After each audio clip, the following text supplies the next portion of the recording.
କିରେ ରାଧା ପୁଅ ଆଜି ଅବେଳାଟାରେ କିନ୍ତି କିରେ କଣ କରିବୁ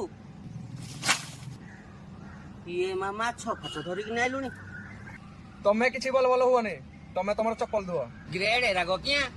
ମୁଁ ତତେ କଣ କହିଲି ମାଛ ଧରିକି ଆଇଛୁ କଣ କରିବୁ ବୋଲି ପଚାରିଲି ମଲା ଯାଇ ମୋ ଉପରେ ଏତେ ରାଗ ମତେ ଆଉ ଭିଡିଓରେ ଡାକୁଛ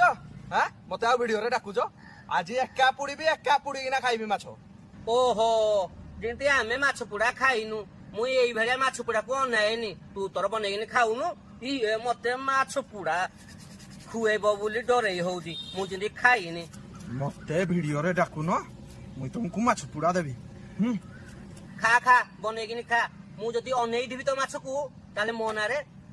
କୁକୁର ପୁଷିବୁ ହେଇଛି ରେ ପୁଅ ଦେଖ ରାଧା ପୁଅ ଦିଟା ଟିକଲି ମାଛ ଆଣିନି କାଟି ଛଡେଇ ଦେଲା ଗୋଟେ ଶାଳ ପତ୍ର ଶୁଖିଲା ଚୌପତିକି ଅଧଘଣ୍ଟେ ପାଣିରେ ବୁଡେଇ ଦେଲା ମାଛ ଦେଇକିନି ସୋରିଷ ତେଲ ଦେଇଦେଲା ତାପରେ ସ୍ୱାଦ ଅନୁସାରେ ଲୁଣ ଦେଇଦେଲା ହଳଦୀ ଦେଇଦେଲା ଲଙ୍କା ଗୁଣ୍ଡ ଦେଇଦେଲା ତାପରେ ଚିକେନ ମସଲା ଟିକେ ଦେଇକିନି ଛୁଆଙ୍କ ଭଳିଆ ଭଲ ଭାବରେ ମସାଜ କରିଦେଲା ତାପରେ ସେ ଶୁଖିଲା ଶାଳ ଖଲିରେ ମାଛକୁ ଭରି କରିକି ଏମିତି ସେମିତି କରିଦେଲା ତାପରେ ନେଇକିନି ନିଆଁ ଆଞ୍ଚ ଉପରେ ଭଲ ଭାବରେ ପୋଡି ଦେଲା ମୁଁ ବସିକିନି ସବୁ ଦେଖୁଥାଏ ବୁଝିଲ ତାପରେ ଗଲା ମୁତିକିନି ଆଇଲା ବେଳକୁ ଦେଖିଲା ତା ମାଛ ହେଇଯାଇଛି ସାଙ୍ଗେ ସାଙ୍ଗେ କାଢିକିନି ଆଣିକିନି ଖୋଲି ଦେଲା ଯେତେବେଳେ କାଠକୁ ପଥର ଏଟା ମୋର ଭୁଲ କି ମୁଁ ହେଇଥିପାଇଁ ଏଇ ଲୋକଟା ପାଖକୁ ଆଉନଥିଲି ମାଛରା ଖାଇକିନା ପଥର କାଠ ରଖିଦେଇଛ ଏ ପିଲା ମତେ କହିବୁ ପୁରା ଭୋର ସେକିବି ତୋ ମାଛ ମୁଁ ଜାଣେ ନା ଶୁଣେ ମୁଁ ତମର ଚପଲ ସଫା କରୁଛି ତୋ ମାଛ ଖାଇକିନି କିଏ କାଠ ପତ୍ର ରଖିବ ଯେ ତୁ ମତେ କହିବୁ ଖାଲି ଭୋର